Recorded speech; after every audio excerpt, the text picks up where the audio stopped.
어느 정도의 확신과 그러한 걸로 겹치면서 소문으로 돌았던 것들을 자꾸 믿게 되는 그러한 그 심리들이 작용한다라고 할 수 있죠. 그러면 우리 정부의 대응은 어땠을까요?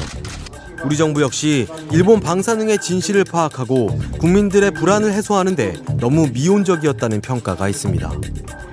일부 품목을 수입 금지했다 이렇게 이제 계속 발표를 하고 있는데 사실은 그거는 사실이 아니고 일본 정부 안에서도 이제 후쿠시마현 일대에서 생산되는 농수산물 이런 거는 굉장히 위험하잖아요. 그래서 일본 정부 안에서 출하 금지를 했어요.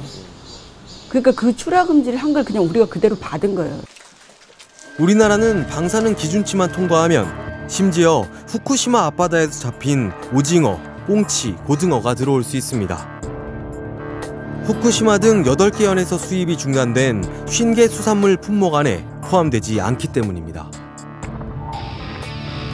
중국은 일본 후쿠시마 등 10개 현의 모든 수산물에 대해 수입 금지를, 미국도 후쿠시마현, 미야기현, 이와테현 등의 수산물에 대해 사실상 전면 수입 금지 조치를 취했습니다. 싱가포르는 후쿠시마현의 모든 수산물을, 대만은 후쿠시마현과 이바라키현의 모든 식품의 수입을 막고 있습니다. 일본이 WTO에다가 불만을 접수를 했어요. 무슨 불만을 접수했냐면 중국, 홍콩, 대만은 왜 일본산 식품에 대해서 이렇게 규제를 심하게 하냐. 한국에 대해서는 아무 말이 없어요. 이런 점에서는 우리 정부도 직무유기라고 봅니다. 절대로 남의 정부에 맡기면 안 되죠. 그렇지 않습니까? 일본 수입물에 대한 방사능 검사도 구멍이 많다는 지적이 있습니다. 양과 상관없이 건당 샘플 1kg을 조사하는 건 샘플의 양이 너무 적을 수 있다는 겁니다.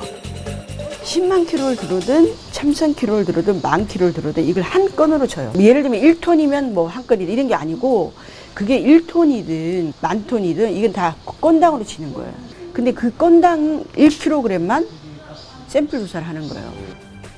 또 감마선 방사능인 요오드, 세슘 등에 대해서만 검사할 뿐 충분히 유출 가능성이 있는 방사능인 스트론튬, 플루토늄 등은 확인하지 않고 있습니다.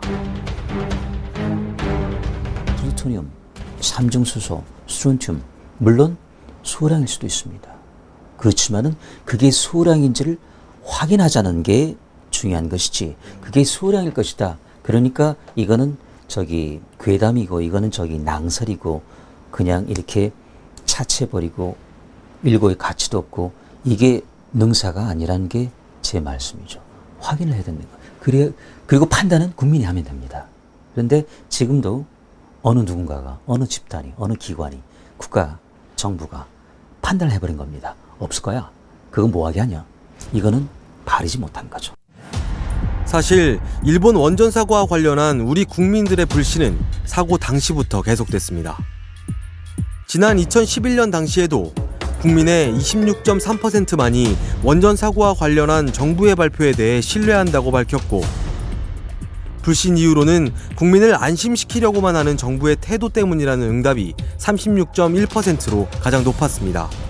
지금도 이런 상황이 계속되는 겁니다.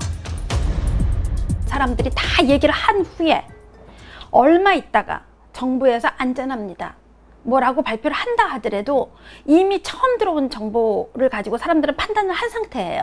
그렇기 때문에 안전합니다 라는 거를 믿는 것보다는 저거 사실일까? 라고 의구심을 가지게 되거든요. 그래서 요즘 사회일수록 확실하게 빠르게 설명하는 거가 필요해요. 뜨거운 날씨 속에서 열린 일본 원전 관련 기자회견.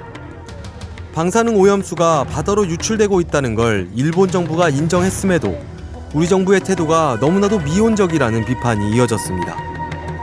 또 방사능에 대한 우려를 괴담으로 규정하고 유포자를 처벌하겠다는 정부의 태도도 문제 삼았습니다. 연일 300톤이 넘는 방사능 오염수가 나오고 있고 방사능 증기가 뿜어져 나오고 있습니다.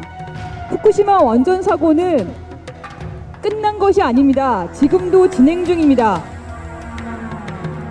일본 방사능과 관련한 소문들 가운데는 괴담이 분명한 것도 있었지만 또 다른 많은 얘기들은 어디까지 괴담이고 어디까지 진실인지 전문가들조차 의견이 엇갈렸습니다. 데이터를 해석하는 관점이 다른 점도 있었지만 무엇보다 신뢰할 만한 정보가 부족했습니다. 괴담에 대한 가장 효과적인 대응 방법은